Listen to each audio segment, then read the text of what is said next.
Hi guys, welcome back my new blog. तो आज हम आए हैं सतना के फेमस इंदिरा गांधी कॉलेज में, जो कि कभी मेरा भी कॉलेज हुआ करता था, पर अब मेरी पढ़ाई पूरी हो गई तो मैं इस कॉलेज में नहीं पढ़ती।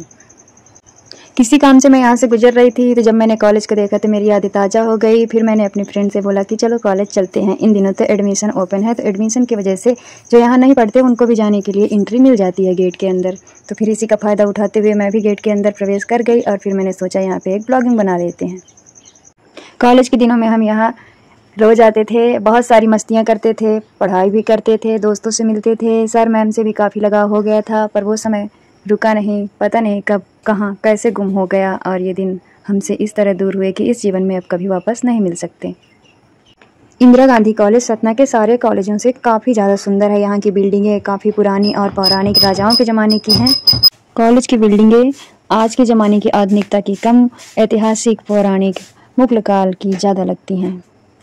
जैसा कि आप लोगों को पता है कि मैं एक घुमक्कड़ महल प्रेमी हूँ, तो इस कॉलेज में भी राजाओं के ज़माने के महल मुझे देखने के लिए आसानी से मिल जाते थे, जो कि मेरे लिए बहुत प्रिय विषय था। मुझे महल बहुत पसंद है। महल देखना, उस सभ्यता के बारे में जानना, समझना और अपने पूर्वजों की संस्कृति कला के बारे में भी इससे जानकारी हमें काफ़ी हद तक प्राप्त होती है। यह कॉलेज काफ़ी हरा भरा भी है। इसके बाग बगीचे का काफ़ी ज़्यादा ख्याल पहले से ही रखा जाता था। अब तो देखकर और लग रहा है कि और ज़्यादा इसकी केयरिंग की जाने लगी है। इसमें हर एक चीज़ के लिए अलग से ही ख्याल रखा गया है। इसमें विद्यार्थियों के लिए अलग व्यवस्थाएं, पुस्तकालय के लिए अलग व्यवस्थाएं, खेल के अनेक मैदान बनाए गए हैं, जिससे कि हमारे खिलाड़ियों को भी सारी सुविधाएं मिल सकें। यहाँ पे टेनिस बॉल, बास्केटबॉल खेल का मैदान लग रहा है। यहाँ पे बहुत सारे खिलाड़ी विद्यार्थी जो हमारे कॉलेज में अध्ययन करते हैं, उनके लिए सारी सुविधाएं भरपूर व्यवस्था में भर भर के की गई है। जब मैं यहाँ अध्ययन करती थी तो मैंने भी बहुत सारे खेलों में भाग लिया था। बहुत सारी खेलों को मैंने भी खेला था, बहुत सारा एंजॉय किया था। कोच सर के साथ भी अच्छा खासा बॉन्ड था मेरा। और अच्छा, मैं आप लोगों को बता दूं कि मैं कौन सा गेम ज़्यादा खेलती थी, किसकी मैं चैम्पियन थी। तो दोस्तों, मैं कबड्डी चैम्पियन थी। आप लोगों को देख के लगता ही होगा कि मैं काफ़ी ज़्यादा बॉडी बिल्डर और स्ट्रांग गर्ल हूँ, तो मैं कबड्डी ही खेलती थी अपने कॉलेज में।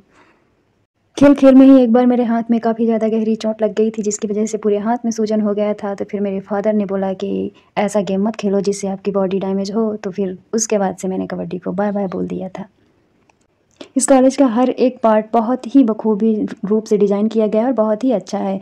यहाँ पर आपको एक इंडेक्स मिल जाएगा कि कॉलेज में किधर क्या क्या बना हुआ है, जिससे आप ना भटकते हुए सीधे उसी जगह पर जाएँ जहाँ आपको जाना हो। वैसे मैं इसको देखने का ऐसे ही नाटक कर रही थी, क्योंकि इस कॉलेज का हर एक पार्ट मैं बहुत बखूबी रूप से जानती हूँ, क्योंकि मैंने यहाँ 5 वर्ष तक लगातार अध्ययन किया है। तो इस कॉलेज के हर एक कोने से मेरा एक अच्छा बॉन्ड है, लगाव है, और उसके बारे में मैं पूरी तरह से जानती हूँ। जब हम यहाँ पढ़ते थे तो ये जिम के सारे सामान यहाँ पे नहीं थे, इसलिए मैं इन्हें देखकर थोड़ा चौंक गई और मैंने इनको चलाने की कोशिश कर रही थी। वैसे मैं ज़्यादा कुछ समझ नहीं पा रही थी कि इस चीज़ से क्या करना है, पर ये मुठिया उठिया देख के ऐसा लग रहा था कि शायद ये हाथों की एक्सरसाइज की मशीनें हैं। इनको देखकर मेरे अंदर वही पुरानी वाली तनुजा जागृत हो गई, जो इस कॉलेज में काफ़ी ज़्यादा मस्ती किया करती थी। जब मैं 5 वर्ष तक यहाँ अध्ययन कर रही थी, तब मैं यहाँ पे काफ़ी एंजॉय की थी। मैंने जीवन के वो 5 वर्ष इतने सुंदर रूप में जिए हैं। और ये जो मशीन है, तो मुझे इस मशीन को देखने के बाद याद आ गया कि हमारे गाँव में भी ऐसी हर एक घर में मिल जाएगी जो खेती किसानी से जुड़े हुए हैं। और अगर इस मशीन को मैं याद दिला रही हूँ, अभी तक आपको याद नहीं आया तो बता देती हूँ। ऐसी मशीन को बोलते हैं कटिया मशीन, जिससे हम लोग अपने जानवरों के लिए चारा हरियार का काटते हैं। ऐसी ही मशीनें यहाँ पे रखी गई हैं। तो मुझे तो देख के ऐसा लग रहा था कि वे फालतू में ही ये सब लोग ये इतनी मेहनत अपनी वेस्ट करते हैं। हम लोग तो कम से कम मेहनत भी करते हैं और पशुओं का भी कल्याण कर देते हैं। तो भैया, ये जिम और इन सब मशीनों की ज़रूरत शहर वालों को ही है, हम गांव वालों को बिल्कुल भी नहीं है, क्योंकि इससे ज़्यादा हम मेहनत रोज़ अपने घरों में, खेतों में कर लेते हैं। तो हम पहले से ही फिट रहते हैं और हमें किसी भी जिम की ज़रूरत कभी नहीं पड़ती। गाँव के लोगों की ज़िंदगी अगर कही जाए तो वास्तविकता तक ही रहती है, और शहर की धोखे में और धोखे से धोखे तक ही रह जाती है। शहर के लोग पैसे कमाते हैं शरीर तोड़कर, और हम लोग शरीर बनाते हैं पैसे छोड़कर। बात से सीधी सी है और एक ही है।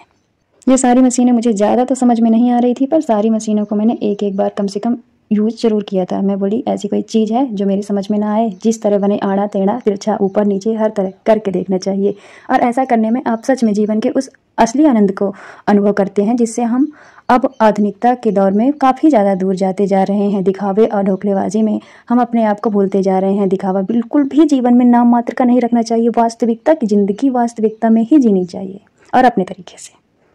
यह गर्ल्स कॉलेज मेरे हृदय स्थल पर हमेशा विराजमान रहेगा, क्योंकि मैंने इस जीवन में जितना ज़्यादा यहाँ ज्ञान प्राप्त किया है, अनुभव प्राप्त किया है, जो कुछ भी मैंने प्राप्त किया है, इस कॉलेज की ही देन है। इस कॉलेज ने मुझे मेरे व्यक्तित्व से मिलाया है, मुझे दुनियादारी सिखाई है। यह कॉलेज मेरे लिए बहुत मायने रखता है।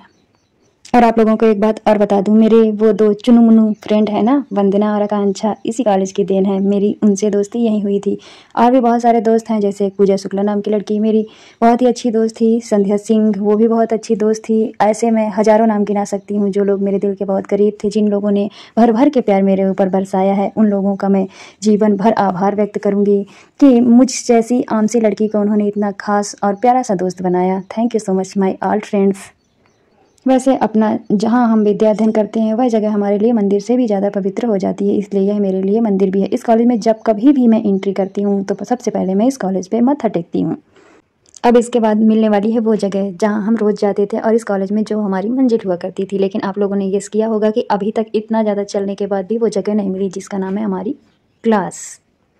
अब यहाँ पे मिलेगा हमें दूसरा इंडेक्स, जिसमें लिखा हुआ है हिंदी विभाग। हमें और किसी भी विभाग से कोई लेना देना नहीं है, क्योंकि हम हिंदी स्टूडेंट थे। मैंने हिंदी साहित्य से एमए किया था, इसलिए हिंदी विभाग ही मेरे लिए वही लक्ष्य का केंद्र है। अब यहाँ पे मिलने वाले थे हमारे सर, तो मैंने बोला रुक जाओ वीडियो रोक दो। सर देखेंगे तो क्या सोचेंगे कि आज भी ये निकम्मे और निठल्ले ही हैं। ये रही हमारी एमए वाली हिंदी साहित्य की क्लास, जो कि आज भी वैसी की वैसी ही है और हम लोग भी वैसे की वैसे हैं। कुछ भी नहीं बदला, सिर्फ बदल गई तो डेट और कैलेंडर। ये सब देख के सारी स्मृतियाँ एकदम ताज़ी हो गई और जागृत हो गई, फिर से वही पल याद आ गए। हाय गाइस, ये हमारी पुरानी क्लास है हिंदी विभाग की। यहाँ पे लिखा महादेवी, वर्मा थोड़ा उल्टा हो गया, अच्छे से पढ़ लेना। और ये मेरी पुरानी दोस्त है, हमारी यादें फिर से ताज़ा हो गई। क्लास का वही हाल है, लड़कियाँ अंदर बहुत मन लगा के पढ़ रही हैं, जिस तरह मैं पढ़ा करती थी। ये हम लोगों का हिंदी विभाग था। मेरी पुरानी दोस्त है जो अब तक मेरे साथ में है, ना ये कामयाब हुई ना मैं कामयाब हुई। हम दोनों पहले सेम थे और अभी भी सेम है, लगता है आगे भी सेम रह जाएंगे। और ये रहा कला संघ का है। यहाँ पे हम लोगों ने बीए की क्लासेस ली थी, यहाँ पे हमारी बीए की पूरी पढ़ाई पूरी हुई थी, तो इस जगह से भी काफ़ी ज़्यादा लगाव है हमारा। गाइस, इसी के साथ हमारा ये ब्लॉग यहीं पे समाप्त होता है। हमने इंदिरा गांधी कॉलेज की लगभग सारी जगह आप लोगों को दिखा दी है। जो भी जगह छूट गई है उसके लिए सॉरी। वीडियो अगर अच्छा लगे तो वीडियो को लाइक कर देना, कमेंट कर देना अगर आप लोगों ने भी इस कॉलेज में अध्ययन कभी किया है तो। और अगर आप लोग मेरे पेज पर नए हैं तो पेज को फॉलो कर लेना। Thanks for watching, thank you. ऐसे ही हमारे साथ जुड़े रहें, हम आपको ऐसे ही हर रोज़, हर हफ्ते, हर महीने नई नई सारी जगह अपने विंध्य क्षेत्र की दिखाने की कोशिश करते रहेंगे।